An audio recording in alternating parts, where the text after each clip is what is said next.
उदयपुर वाटी के चौरा किशोरपुरा के मोरिंडा धाम में महिलाओं ने निकाली विशाल कलश यात्रा। श्रीमद् भागवत कथा हुई शुरू।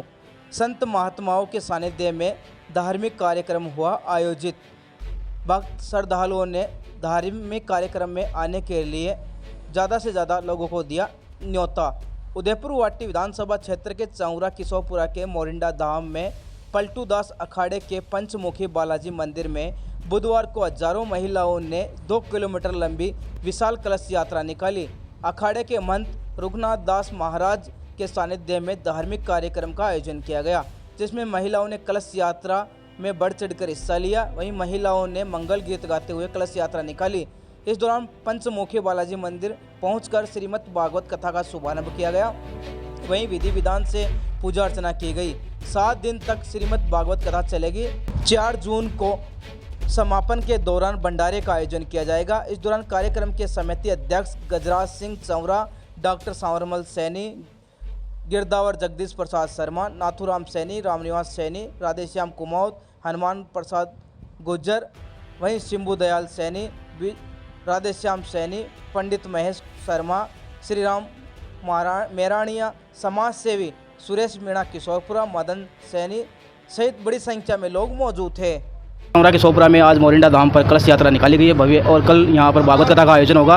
यहाँ के स्थानीय लोगों से जाने की कोशिश है क्या पूरा करना है, किस तरह से यहाँ आयोजन हो रहा है धार्मिक। सुनील जी, क्या धार्मिक कार्यक्रम आयोजन हो रहा है? देखिए, सनातन संस्कृति के अंदर धार्मिक आयोजन होते रहने चाहिए, और इसी श्रृंखला के अंदर ये जो स्थल है वो पूरे राजस्थान के अंदर एक तरह का अनुपम है, अद्भुत है। यहाँ पर माउंट आबू के बाद में पहाड़ी और रेगिस्तान का अनूठा संगम है। यहाँ पर पलटूदास महाराज का स्थान है, पंचमुखी बालाजी का मंदिर है, और आज यहाँ पर हजारों की संख्या के अंदर शेखावाटी की पहली कलश यात्रा भी हो सकती है। हालांकि 2012 से लगातार इसी दिन गंगा दशहरे के मेले का आगाज़ होता है कलश यात्रा के रूप में। आज आपने स्वयं ने महसूस किया होगा कि 9 किलोमीटर तपती धूप के अंदर हजारों महिलाओं ने कलश यात्रा निकाली, जिसकी कतार लगातार 3 से 4 किलोमीटर तक लगातार महिलाओं ने, इनमें से बहुत सारी महिलाएं तो नंगे पैर चल के आई है। इस स्थान के प्रति अटूट आस्था है, और यहाँ ये चमत्कारी मंदिर है। साधु महंत महात्मा और बड़ी संख्या में यहाँ पर आते हैं, और हम भी यहाँ के एक सेवक के रूप में सेवा कार्य करते हैं। और हजारों की संख्या के अंदर जो लोग होते हैं वो ये मंदिर सबका है, पलटूदास अखाड़ा सबका है, और सबके सहयोग से ही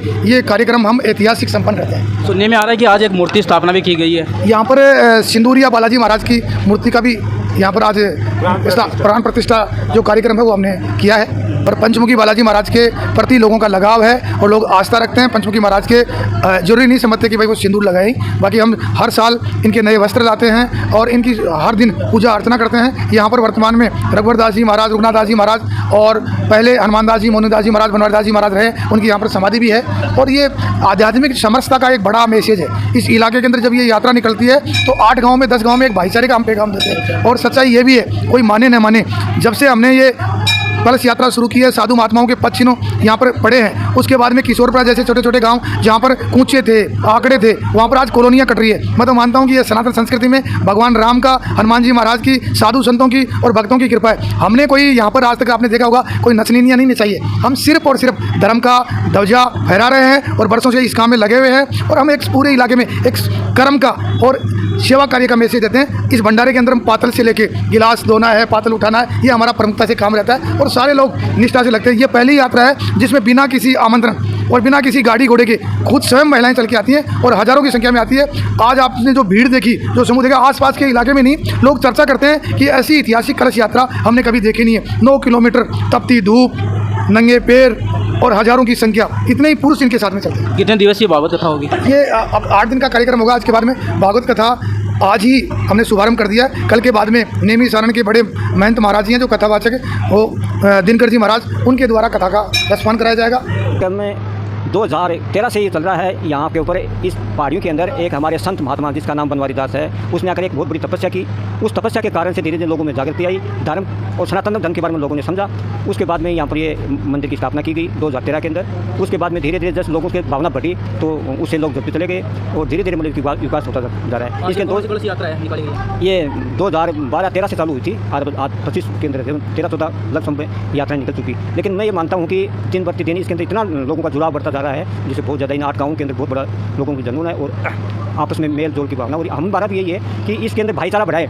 जो आदमी के मतमुटाव और आपसी तो भेदभाव है, इनको मिटाकर एक मंच पर आकर सब धर्म के प्रति जो कि काम करे, इसके लिए भागवत का आयोजन किया जाए। भागवत कथा जहाँ होती है वहाँ जितने भी पाप मनुष्य जो करता है उसका सबका समाप्त होता है और उसका मतलब धर्म के मार्ग को जाने का रास्ता मिल जाता है। रहते थे पहले बनवारी दास जी, उन्होंने यहाँ तपस्या की और ये हनुमान जी का मंदिर उनके कहने पर, हनुमान जी के भक्त थे तो उनके कहने पर ये मंदिर बना।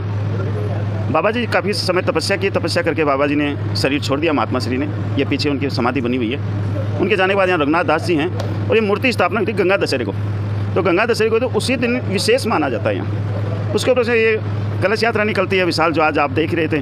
और 7 दिन श्रीमद् भागवत कथा का आयोजन होता है, प्रतिवर्ष होता है।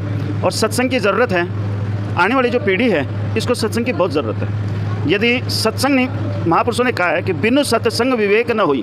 बुद्धि तो आ जाएगी, बुद्धि तो सब में होती है। कोई चोर चोरी करता है तो क्या बिना बुद्धि के करता है? बिना बुद्धि के ताला थोड़ी तोड़ता है। वो सभी काम बुद्धि से होते हैं, लेकिन जो विवेक जागृत होता है ना, वो सत्संग से होता है। और वो सत्संग मिलता है संतों के पास से।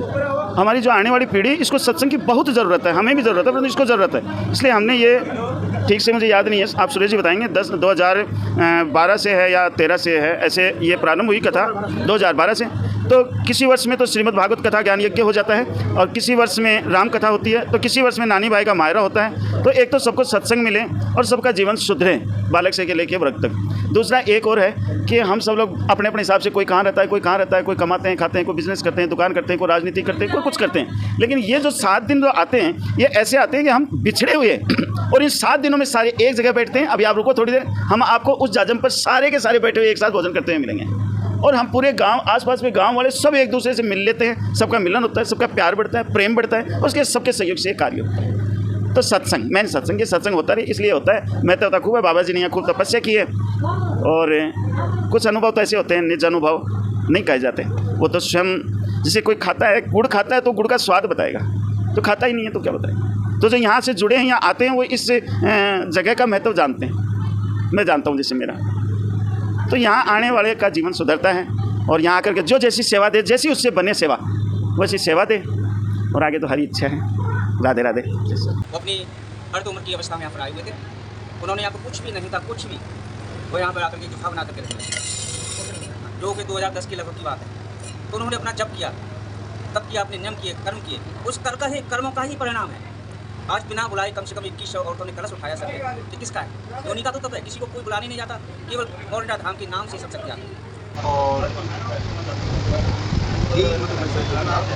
ऐसे कार्यक्रम बार बार होते रहे, जिससे ये अपना कितना दिवसीय कार्यक्रम है, क्या क्या होगा इसमें? 7 दिवसीय कार्यक्रम है। आज बस यात्रा होगी,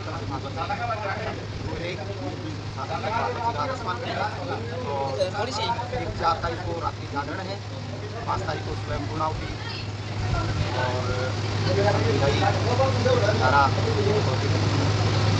और कहाँ से लोग आते हैं यहाँ?